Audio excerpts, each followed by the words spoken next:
আজ সকালে যখন খবরটা চোখে পড়ল তখন ভিতরটা ভারী হয়ে গেল, কিন্তু খুব বেশি অবাক হয়নি।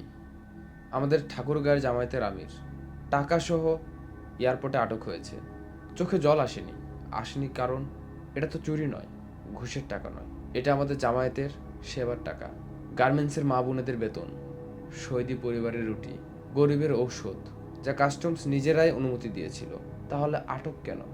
হাসপাতালে পাঠানো হলো কেন? সোজা কথা, নির্বাচনের আগে কণ্ঠ বন্ধ করতে চায় তারা।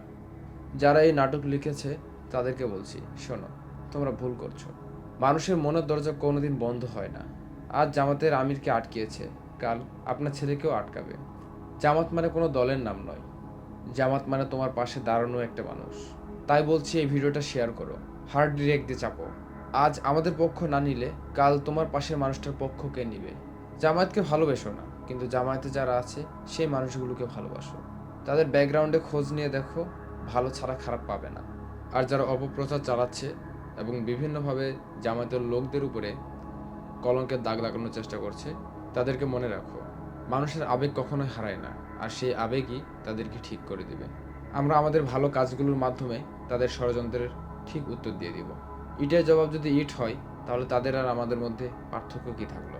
আমরা ধৈর্য ধরবো, যথেষ্ট পরিমাণে ধৈর্য ধরবো, ইনশাল্লাহ, যতটুকু পারবো। বাকিটা নির্ভর করবে সেই প্রেক্ষাপট এবং সেই পরিস্থিতির উপরে। সবাই ভিডিওটি শেয়ার করে ছড়িয়ে দিন পুরো বাংলাদেশের ভিতরে। ধন্যবাদ। আল্লাহ হাফিজ।